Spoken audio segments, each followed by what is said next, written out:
किसी ने बड़े कमाल की बात कही है कि इस अफसोस के साथ मत जगो कि कल क्या नहीं कर पाए, बल्कि सोच के साथ जगो कि आज क्या कर सकते हो। यह कहानी भगवान गौतम बुद्ध की, जो अपने शिष्यों के साथ में अपने मठ में रहते थे, आश्रम में रहते थे। और एक दिन उन्हें कुछ अलग सी सूझी, उन्हें लगा कि कुछ अलग किया जाए। उन्होंने अपने शिष्यों को बुला करके कहा कि सुनिए, मैं भ्रमण के लिए जाना चाहता हूं, लेकिन इस बार आप मेरे साथ नहीं चलेंगे, क्योंकि भगवान गौतम बुद्ध जहां भी जाते थे उनके साथ में उनके शिष्यों की भीड़ चलती थी।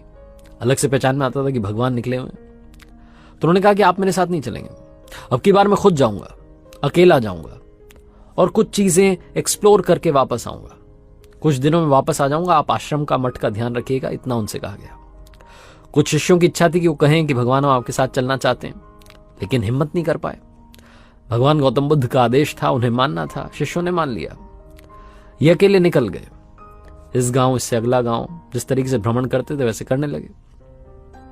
कुछ लोगों ने इनको पहचान लिया, इनको प्रणाम किया, इनसे ज्ञान प्राप्त किया। कुछ लोग नहीं पहचान पाए, क्योंकि अकेले निकले हुए थे। जब निकलते थे तो भीड़ से निकलते थे, वैसे ही पहचान में आते थे। तो किसी का ध्यान नहीं गया। उन्हें लगा कि साधारण सा भिक्षुक निकला होगा भिक्षा मांगने के लिए। एक गांव में निकले हुए थे, सुबह का वक्त था, और सवेरे सवेरे एक व्यक्ति शराब पीकर के अपने घर वालों से झगड़ा कर रहा था। भगवान गौतम बुद्ध इस घर से उस घर से, इस घर से आगे बढ़ते जा रहे थे, प्रणाम करते जा रहे थे। कुछ लोग भिक्षा दे रहे थे।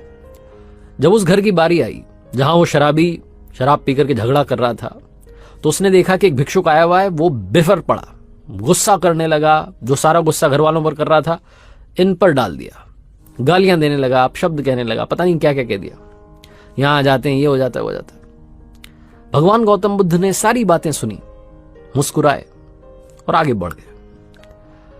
जब उस शराबी का नशा कम हुआ, नशा उतरा, तो उसी गली में एक बूढ़ा व्यक्ति रहता था। वो इसके घर पर पहुंचा और जाकर के बोला कि आज तुमने बहुत बड़ा पाप कर दिया।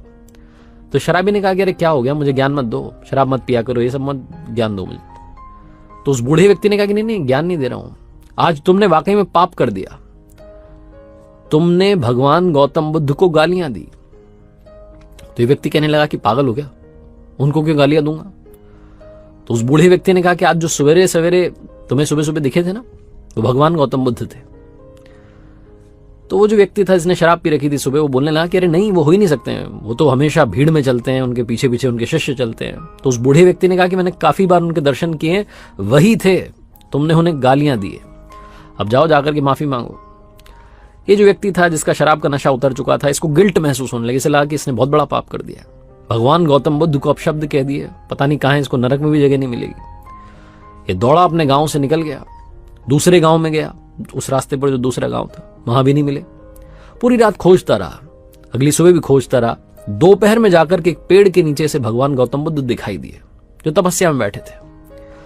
वहां जाकर के बैठ गया नीचे, हाथ जोड़ करके। जब उनकी तपस्या टूटी तो उन्हें प्रणाम करके बोला कि भगवान मुझे माफ कर दो, कल के लिए मुझसे बहुत बड़ी गलती हो गई। तो भगवान गौतम बुद्ध ने पूछा कि कल के लिए क्या हो गया। तो उस व्यक्ति ने बताया कि आपको याद नहीं है, कल आप आए थे हमारे गांव में और मैं शराब पी करके झगड़ा कर रहा था और आपको भी मैंने गालियां दी और अपशब्द कहे, मैं माफी मांगना चाहता हूं, मुझे क्षमा कर दो, ये वो। भगवान गौतम बुद्ध ने कहा कि कल क्या हुआ मुझे तो याद ही नहीं है, मैं तो आज में जीता हूं, तो किस बात के लिए माफ करूं। छोटी सी कहानी, लेकिन हमें यही सिखाती है कि लाइफ में जो बीत गया उस कल को भूल जाइए। मैंने पहले भी अपनी कहानी में कहा कि भूलने वाली सारी बातें याद हैं, इसीलिए जिंदगी में विवाद है। कल के बारे में सोचना है, लेकिन उस कल के बारे में नहीं जो जा चुका है, बल्कि उस कल के बारे में जो आने वाला है।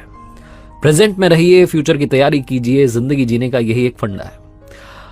और बस जाते आते यही कहूंगा, ऊपर वाले के आशीर्वाद के साथ, अपनी फैमिली के प्यार के साथ और अपनी मेहनत के साथ कर दिखाओ कुछ ऐसा कि दुनिया करना चाहे आपके जैसा।